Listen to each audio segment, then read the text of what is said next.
registrar os comerciantes, que são majoritariamente negros. Inclusive, ele tem interesse por eles. Né? Pede para que eles posem diante da câmera. Não, fica de perfil, olha, não é, carrega um cesto aqui na cabeça, uma mulher. A crítica faz o seguinte: achou apenas de bom o Cornélio Pires, nesta cidade, Salvador, a sorte da reunião de gente humilde. Gente humilde é sórdido. Assim, eu não vou ler inteiro, mas assim, em linhas gerais, pobre, negro e índio eram temas absolutamente assim, proibidos do ponto de vista visual. Não podia dar. Por quê? Porque senão passaria uma imagem de que o Brasil tem uma tela que é Paz e Concórdia, do Pedro Américo, de 1902, em que o Brasil, dentro desse espírito de reformas urbanísticas que principalmente aconteceram aqui, ele está entrando no panteão das nações civilizadas, e a alegoria da República, que são figuras femininas que representam as nações, a alegoria da República Brasileira está indo de braços abertos se encontrar com uma República norte-americana, que é justamente esse modelo, outro país marcadamente racista, esse modelo a ser atingido. Então, isso acontecia em particular no documentário. Por quê? Porque o documentário, mal ou bem, a câmera está na rua, que nem Transladação. O que eu fiquei olhando no Transladação? Porque me permitiu olhar, porque usa profundidade de campo, ou seja, não sei se tem um plano, por exemplo, no filme do Silvino, o Fragmentos de Terra Encantada, em que você percebe que num primeiro plano as personagens estão desfocadas, e ao fundo você tem maior nitidez. Isso é um jogo que você faz na câmera. Então eu estou desfocando os personagens que se encontram à frente para olhar ao fundo. Ou quando ele mostra aquela personagem que está dominando uma bola e que está fazendo a propaganda de um novo produto, a câmera ela procura cercar aquela personagem. Se eu afasto muito, ou se eu não dou foco numa ou outra personagem, o meu olhar, eu como espectador, pode andar por aí, pode andar por aquilo que a tela nos mostra. E eu, por exemplo, quando eu vi Transladação, ainda mais numa tela grande, porque hoje o problema também do público atual é que a gente vê, vocês veem, eu imagino, pelo menos os mais jovens, do notebook ao iPad. Então, um tamanho de tela se não celular, mas que é pequeno. E essas imagens, elas foram feitas para serem consumidas numa tela grande. E tem uma série de informações que numa tela grande elas visualmente estão lá. Então, por exemplo, o que me interessou quando eu vi o filme, naquela parte em particular, era quem estava circulando pela rua, quem andava por lá, como andava, que é uma informação que me interessa. Por quê? Porque justamente eu sei que isso era um problema. E não é que, por exemplo, havia da parte desses cinegrafistas um projeto de denúncia, muito pelo contrário, isso só vem mesmo no cinema de ficção, nos anos 50, com Nelson Pereira dos Santos, e o 40 graus, quando aí você inverte a lógica. Não é essa cidade do monumento aqui que me interessa, não é a cidade exuberante, a cidade maravilhosa, é uma outra cidade que vai me interessar. Então só nos anos 50 isso muda de chave, mas até lá é sempre esse discurso do monumento, da modernidade. E esses documentários, eles se trazem esses elementos, enfim, que incomodavam, porque no fundo mostravam um atraso, que não se queria aceitar. Essas elites, porque quando eu trago essa crítica, eu estou falando de uma crítica que está dentro desse universo.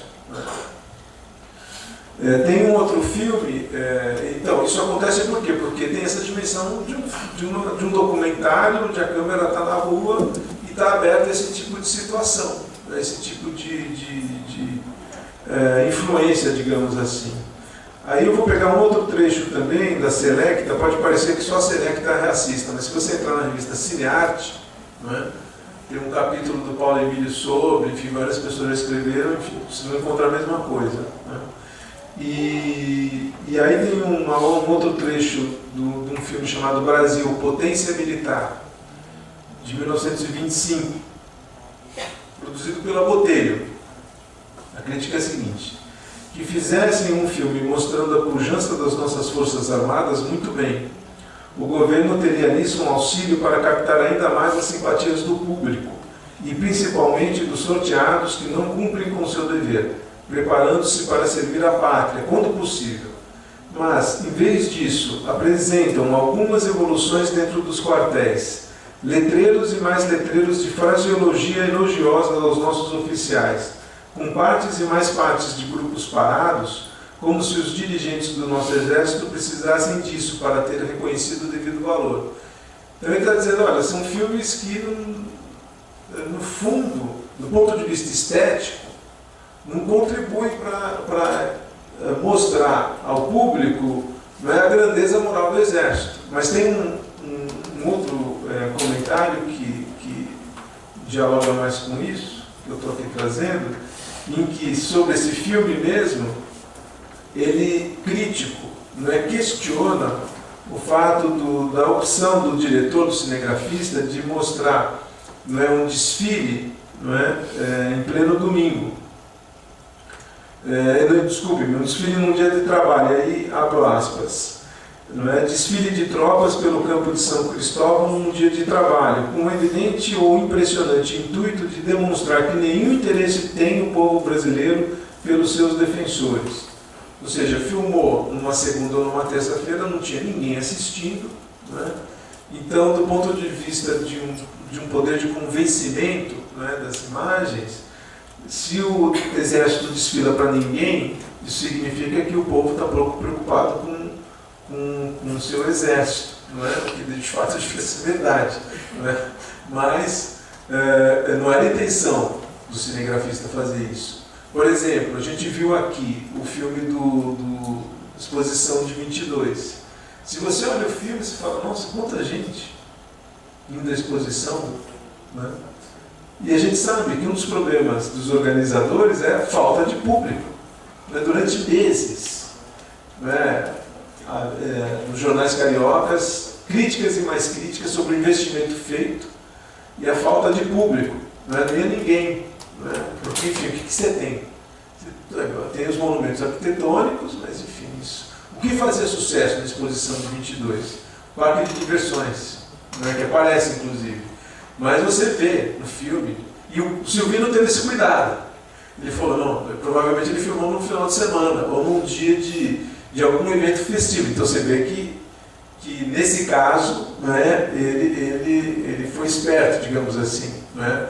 Ele não filmou em qualquer dia, porque ele percebeu que se ele filmasse em qualquer dia, ele certamente corroboraria aqueles que estavam, né, criticando os organizadores, que são nada mais, nada menos do que o próprio Estado, né, sobre o lugar dessa exposição, né, em 1922. Mas isso não é comum.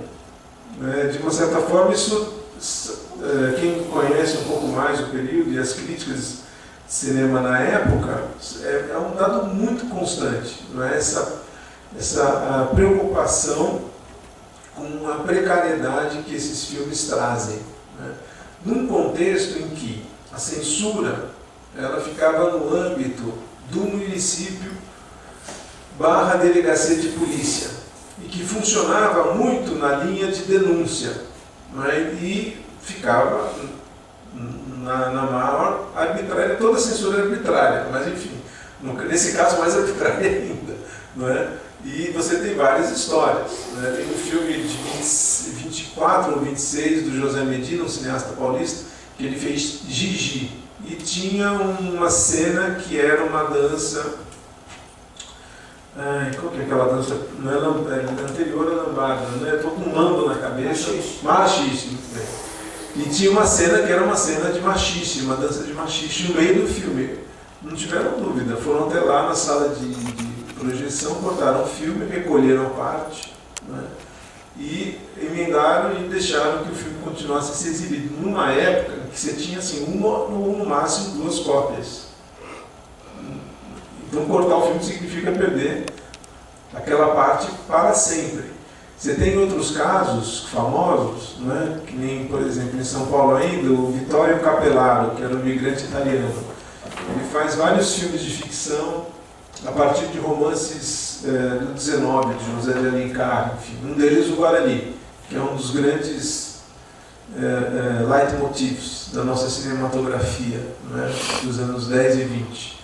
E ele vai a Itanhaém, porque ele estava preocupado com a autenticidade, né, da história, e ele resolve filmar numa região em Itanhaém que tinham índios guaranis, que não eram, obviamente, os primeiros, mas era uma comunidade guarani que sempre deu problema. Sempre foi um problema, na verdade, não é que deu problema.